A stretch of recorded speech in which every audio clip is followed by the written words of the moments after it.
Are you looking to get ready, be prepared, and transform your financial future? Then you've come to the right place. This is the Get Ready Money podcast with Tony Stewart, where Tony has insightful conversations with financial experts who are changing the way we think about money. Catch up on the latest financial trends and hear practical advice from Tony and his expert guests so you can build healthy habits that work. Be empowered with tips for implementing small changes that can have a big impact on your financial future. So sit back and get ready to hear from today's guest. Welcome to the Get Ready Money podcast, changing the way we think about money. I'm your host, Tony Stewart. Today, I'm pleased to be joined by Mohsen Siddiqui, co-founder of GenMo, to explore how we can empower the next generation with financial literacy. Mohsen, welcome to the Get Ready Money podcast. Thank you, Tony. It's an absolute pleasure to be here. Thank you for having me. Yeah, excited to have you. So tell us a little bit about yourself. What is your origin story and how did it lead to creating GenMo? So when you get to a certain age, I think this question becomes more harder to answer because you don't know what to, sort of keep in and what to sort of leave out in that sense. But I was actually born in Saudi Arabia, and I lived for the first 14 years of my life there. Completed my secondary education there. Then moved to Pakistan to complete my high school. Then did my undergrad here, and started my career in finance as a stockbroker. Just to give it a little context, stock market participation in Pakistan is about 0.13% of the population, right? So Wow. it's extremely low. So not many people work within the brokerage industry, as you can imagine. And so I was the first one from my family, from my extended family, to ever work as a stockbroker in the brokerage industry. And then later on, I started portfolio management, worked with asset management companies, primarily managing money for institutions and individuals across the public debt, equity, and commodity markets. Specifically advising employee contributory funds, so pension funds, provident funds, on their investments. And it was during that time that I realized that it didn't really matter what background you come from, how educated you are, or where you are in your career journey. One of the things that everybody seemed to struggle with is the ability to take personal financial decisions. And initially, I used to be really surprised by that because we had clients who were CEOs of some of the largest corporations in the country, who would understand economy much better than we would because they would be making all of these amazing big decisions with respect to their companies. But when it came to their personal finances, they would still rely on a financial advisor. And not that there's anything wrong with that, but you would see that when it came to their own money, they would still not have the ability to sort of, take those decisions. And after some point, I realized that it's not that surprising because growing up, nobody really talks to you about money. So how do you really learn about it? Because at homes, children are usually shielded from money conversations because you feel that, maybe if you're having any financial difficulties or not, this is not just something which kids need to be worried about.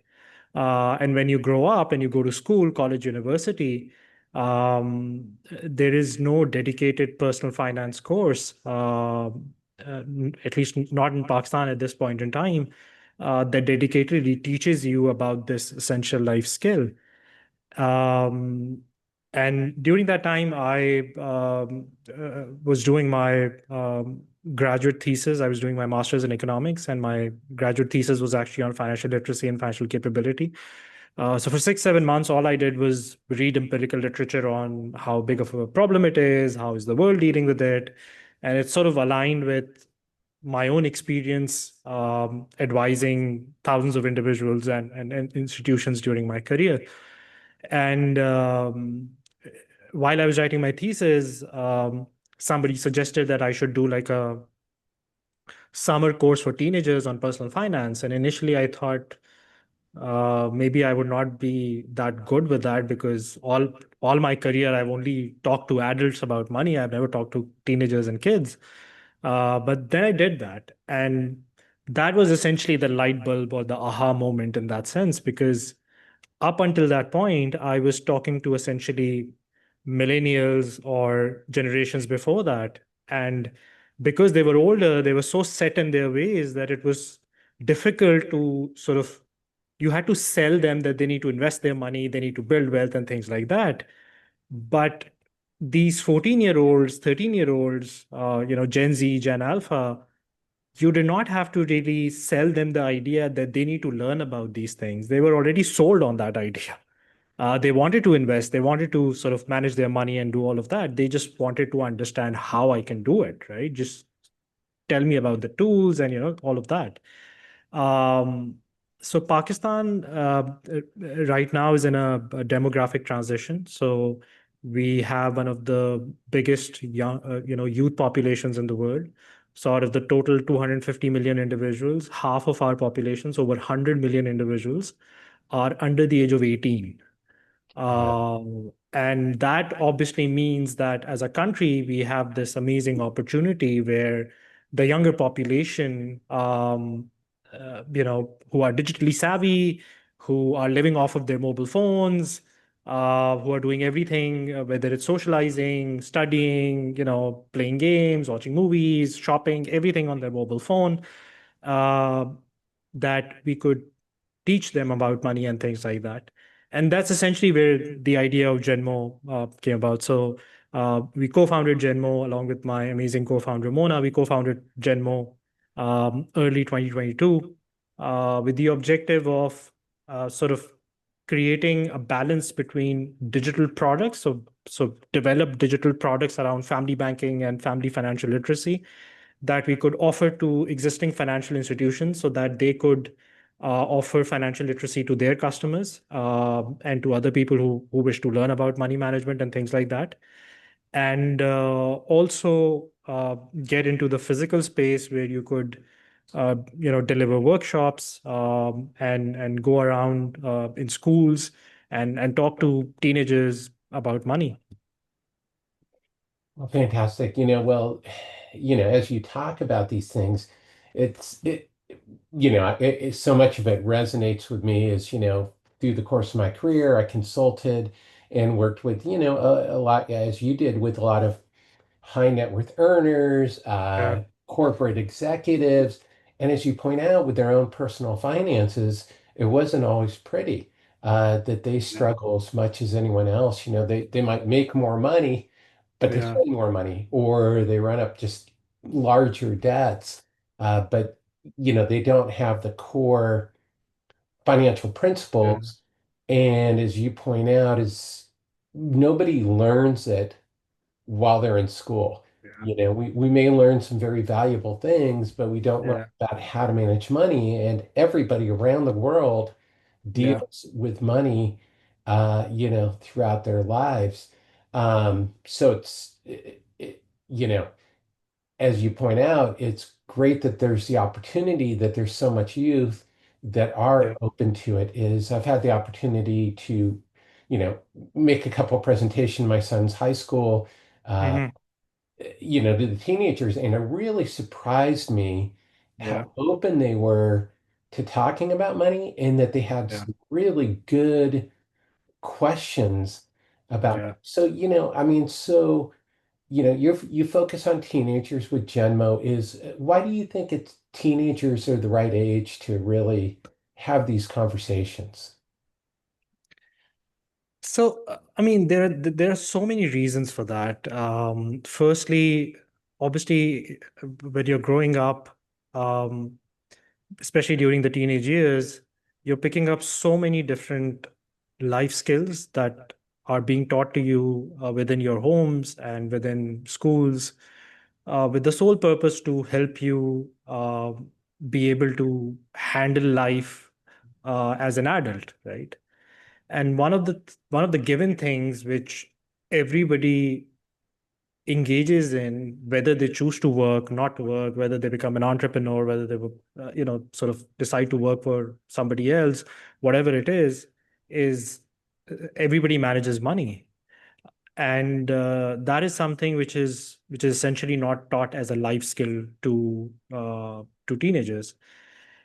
Then there is so much empirical evidence around the world that early uh, financial education can have significant impact on how individuals manage their money as adults. And all of that data obviously reinforces that we gotta start these conversations earlier.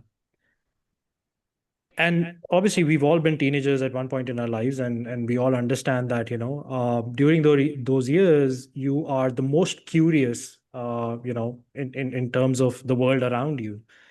And even if you're not having any structured financial literacy conversations with individuals of that age, it's not like they're not learning about it. Especially in the age of social media, you have, Instagram, TikTok, all of these financial influencers who are out there that these kids are looking at, and uh, you know, uh, obviously without any filter, without sort of understanding whether the information they're receiving, whether that's correct, incorrect, whether that's the right way to look at money, whether that's the wrong way to look at money. Um, so it's very essential to sort of start that conversation early. And as I mentioned earlier, in my own experience, I thought it's much easier to talk to the next generation because they're open and receptive to having these conversations than to the older generations who are already so set in their ways. Um, and what we've experienced with talking to teenagers is that so whenever I go and do these sessions, and we've done over 150 plus sessions now, which has catered to over 6,500 plus individuals across like 25 plus schools, is that these conversations don't just end with the workshop or the session that you're doing, because all of these children go back home and obviously have a conversation with their parents, because parents sort of this is a dinner table conversation, right, where you ask your children, so how was your day, what did you learn at school, did something new happen, all of that. So these kids would go back and sort of um, talk to their parents about the session they attended, the things that they learned. And that sort of meant that this particular wall that existed between parents and children, treating money as a taboo topic and not having any discussions around it, breaks as well. And sort of, it becomes like an intra-generational transfer of knowledge as well, where children are going back home and sort of talking to their parents about money and sort of asking them questions like, so, do you guys budget? How do we handle finances as a family? And, things like that. So it just doesn't stop with kids. It goes back to their parents as well. And, that achieves a much larger purpose. Yeah, and I know that's one of the things that GenMo does is to have the family-centered approach. So, what inspired you to have GenMo create this family-centered approach to financial education? So, one of the core reasons for that is that um, in Pakistan, uh, individuals are dependent on their families when it comes to financial resources until they are done with their undergrad degree, right? Mhm. So it's obviously different than the US, where after you complete your high school, obviously you go for an undergrad degree, and whether your parents are funding some part of it or not funding some part of it, you take out debt, and you sort of transition into this life where you're not living at home, you have your own independent life of sorts, you start working and things like that, right? In Pakistan, that is not the case. So most of the undergrad education is entirely funded by the parents. Student debt is not an issue for graduates that are graduating. It can be an issue for their parents. They might be taking out debt to finance their children's education, but it's not an issue for the children per se, right? It's not a debt which is under the child's name, perhaps, right? So because of the fact that um, there's a lot of dependency of children till they're 23, 24 on their parents when it comes to financial decision making and relying on them financially. You can't keep the family or the parents out of the conversation. Gotta have them, sort of make them a part of it. And when you make them a part of the conversation, it just doesn't help the children, it also helps the parent. As I mentioned earlier, that when these conversations start happening at home, when these discussions start happening at home, everybody learns something, right? And I Mhm. always give this example that much like how as a generation we have taught our parents how to use social media and WhatsApp and Facebook and things like that, potentially the next generation can also teach their parents about things like budgeting money, things like investing money that their parents would not be doing in the first place. And that is a very powerful thing for any family. And at the end of the day, if the family sort of tries to understand all of this together, it would have an impact on their own financial situation and position as well, um, which is much bigger than just an individual per se. Yeah, well, I definitely agree, and I think families do need to talk about money, and money conversations are hard. Do you have any quick tips on how people can have, these conversations as a family? So I think one of the things that sort of I've also seen growing up in other families or with kids around is that generally people talk about money with children um, when there is some financial difficulty, right? So especially in times when inflation is high, when you can't take that next vacation, when you're sort of trying to scale back on certain things, when you can't upgrade your car or buy them something as small as buy them a new school bag at the start of the school year, whatever it is. um, it's then mostly that you sort of have that conversation with children and tell them, you know what, we can't afford it, right? Mhm. And that's a very negative introduction to money. So when times are good, when inflation is low, everybody's having a party, nobody, sort of talks about these things or worries about money. And, everything is like, let's take another vacation, let's buy this, let's buy that, all of those things, right? And uh, obviously that's not a good way to start understanding about money, right? As something which is negative, perhaps. Um, so one of the key things that one should do as a family is to make it an everyday conversation, right? Start involving kids into how the family sort of takes care of day-to-day expenses. How do they manage these expenses? And how do they plan when they want to make bigger purchases, right? How do they plan savings around that and things like that? I understand that obviously there is some line in between that still needs to remain between the parent and the child in terms of not being 100% transparent with all the financials of the family. But you could still have broader conversations where you could make them understand how, as a family, or how the parents approach financial decisions. Because what I've also seen is that after talking to, thousands and thousands of these teenagers, is that they do have these preconceived understanding of certain financial matters based on what they've observed in their families, right? And even if you think about your own childhood, most of the things that we start doing with money as an adult is because we've seen our father do it or our mother do it. Some specific saving hack or some specific way to invest money or some specific way to budget day-to-day expenses. because we've seen our parents do it. That's why we've sort of, internalized it and sort of, tried replicating that in our lives, right? In the absence of any formal structured education, that's how people, sort of do trial and error, right? So it's very important to sort of have those broader conversations so that children have an understanding of these things before they actually start making their own money, which is very essential.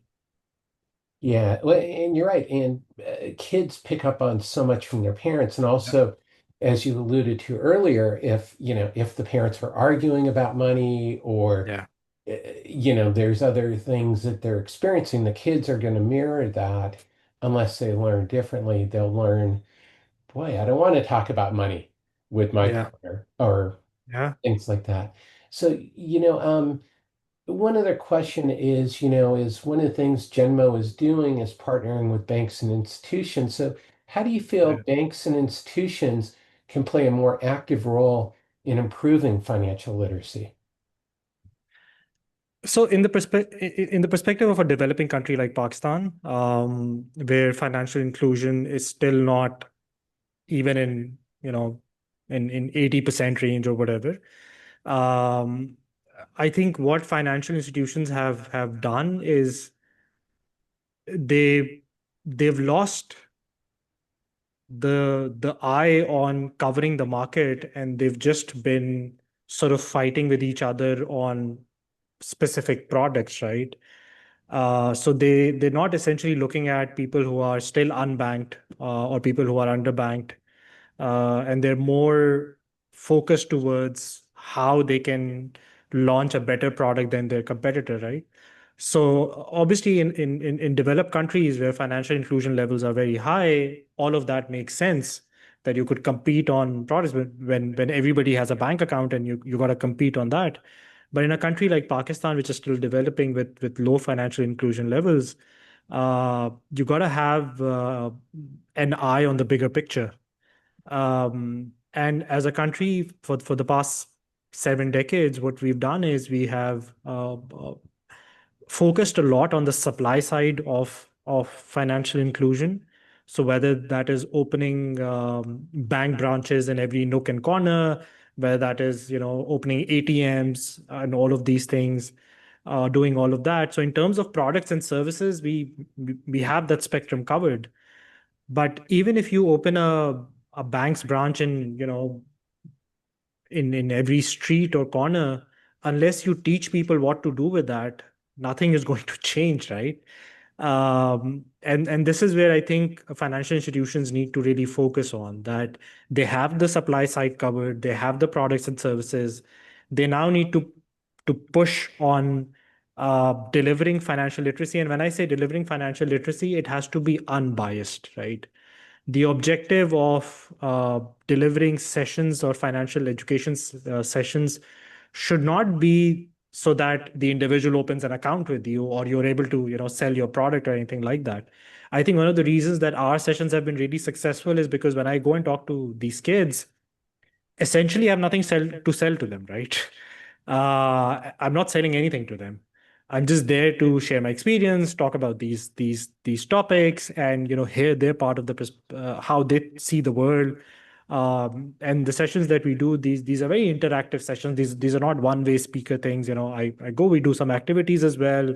I give out a lot of chocolates as well as part of sort of getting them to participate, and we take their feedback after every session, and I read all of those feedbacks very religiously, because when I started doing this, I thought, how do you sort of keep the attention of a 14-year-old who has an attention span of about 8 seconds? This is the TikTok generation. How do you keep their attention for an hour on a topic that is perceived to be boring, right?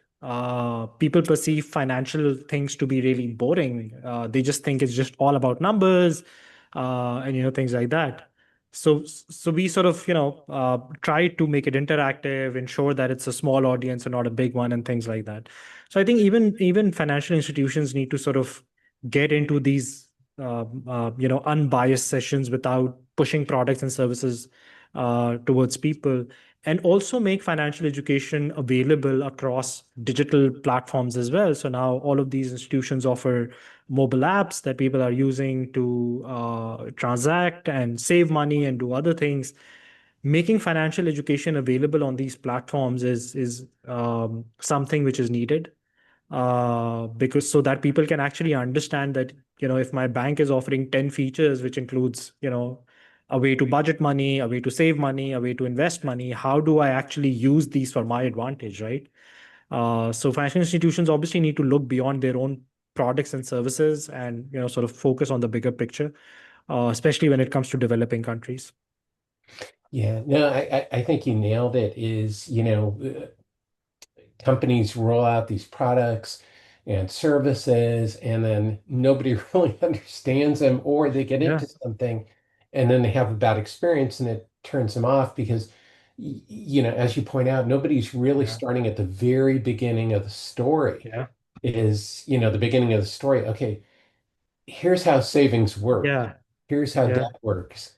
And once you start having those conversations, then people can plug in yeah. the right services and products for them. So I'll share something really ironic with you. So, um, I mean, GenMo is an organization, and I, as an individual, also am engaged with the central bank here in Pakistan on financial literacy policy level initiatives.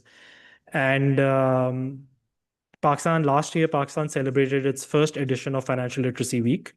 And this year we celebrated our second edition of Financial Literacy Week. So last year, when it was the first edition, I was invited by the central bank to deliver a financial literacy workshop at one of the largest banks in Pakistan for their internal employees. Mhm. When I got the call, I was like, do you want me to go to a bank and teach them about money? And the central bank was like, you got to do it, right? You got to come and you got to do it.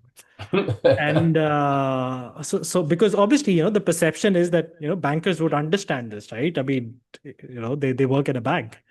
But when I went there, I was supposed to be there for an hour, and the session went on for about 2 hours or something, and the audience was just not letting me go because obviously, and then I realized that, obviously people who work in a bank, they understand their own products and services, but the spectrum of personal finance is too broad.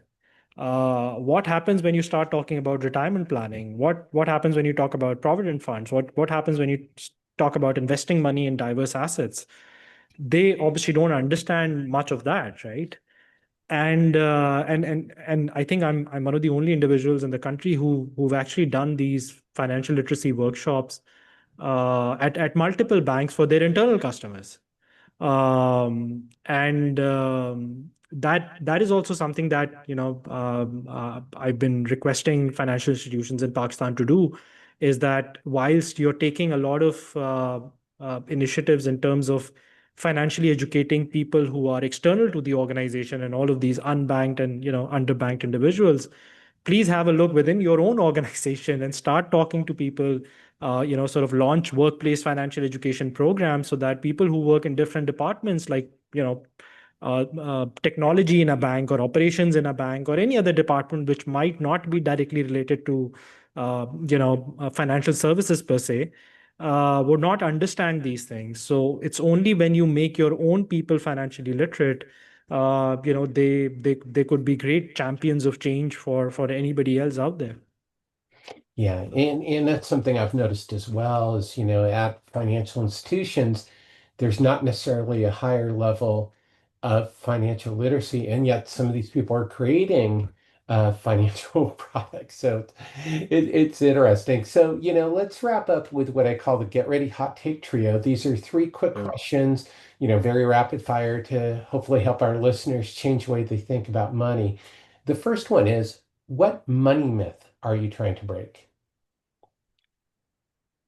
That money management is difficult. If you don't understand math or numbers or finance, if you're an artist, if you're somebody who has, potentially nothing to do with finance or math, you can't manage your money. That's the myth I'm trying to break. Yeah, I love that. I think anyone can manage your money is, but Yeah. as as you've talked about, is there's, you have to understand where to start, Yeah. take advantage and have programs to do so. So, let's get out the time machine for a minute.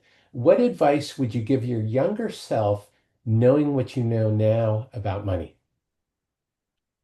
So many things, right? But I think one thing that I would pick uh, would be budget better. I think budgeting is something which we take for granted. We think it's, it's one of the most basic things when it comes to money management. But if you think about it, it's the foundation to anything that you can do with your money, right? Whether it's saving money, whether it's investing money. So unless you budget better and not spend money anywhere and everywhere, you will never have the capacity to put your money to work in other areas, whether that is saving, investing, or whatever there is, right? Definitely. And for people out there who are listening and they hear the word budgeting, is, you can look at budgeting with a different lens, that it's really, as you point out, it's about understanding where your spending is going, Right. spending less than you earn is. So if the word budgeting turns you off, then, Yeah.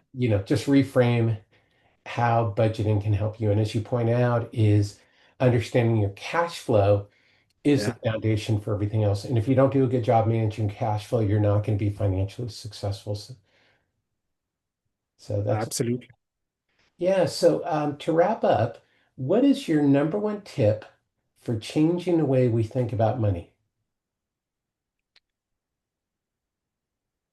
I think one of the things that everybody thinks is that, or most people think, is that they don't have enough money to essentially manage, right?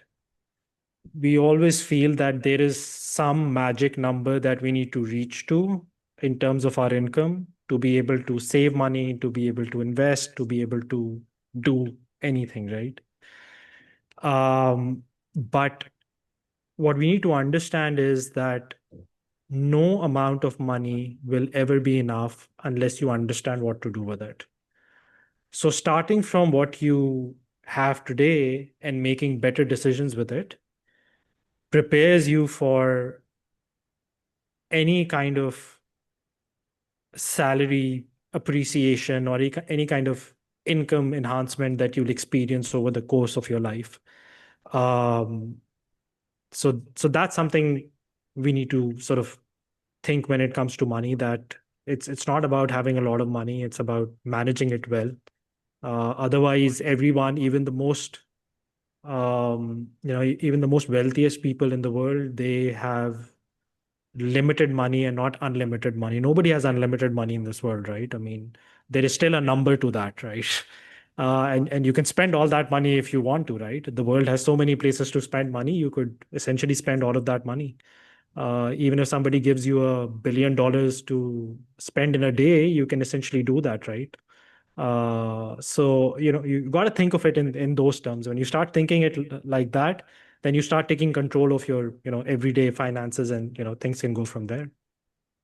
Yeah, no, I think you said it well, is, money doesn't bring happiness, is, Yeah. and, unless you know what to do with your money, is so many people, keep thinking, if I just get a little bit more money, and that's not necessarily the issue. It's knowing what Yeah. to do, because sometimes there's a lot of people who are very happy who don't have a lot of money, Yeah. are able to, have the housing they want, or an automobile, or take the vacations and do the other things. So that's wonderful advice. So, Mohsen, where can people learn more about you and Genmo? So we have a website. You can visit our website. That's genmocompany.com. We are there on Instagram. It's called Genmo app. I also have my own financial literacy channel on Instagram. It's called the Money Sane. So you can find us there. And the workshops that we do in schools, that's also available on our website. And now that we've been a runner-up at the Money Awareness and Inclusion Awards this year, pretty stoked about that. So you can also find out about us on the website of the Money Awareness and Inclusion Awards. Our information is also available over there. Fantastic. And for everybody watching and listening, as always, there will be links to all of Mohsen's and GenMo's social media channels and websites, so you can definitely get in touch with him. And also, congratulations on winning a Money and Awareness and Inclusion Award. That's a huge achievement. For people who've been listening to this podcast, you can go back and listen to my conversation with Michael Gilmore, the founder of the Money Awareness and Inclusion Awards, to find out more about those awards and how they celebrate financial literacy around the world. So, Mohsen, thanks again for joining us today and sharing your insights. You're most welcome, and it was an amazing conversation. And hopefully, we'll get to do this again sometime. Yeah, appreciate it. And thank you, everyone, as always, for tuning in to this episode of the Get Ready Money podcast. If you learned something today to change the way you think about money, please be sure to subscribe and to share with a friend. You can also go to tonystewart.com to join the Get Ready movement to receive the Get Ready newsletter, podcast updates, and access my free Get Ready Money toolkit of resources. Until next time, let's change the way we think about money.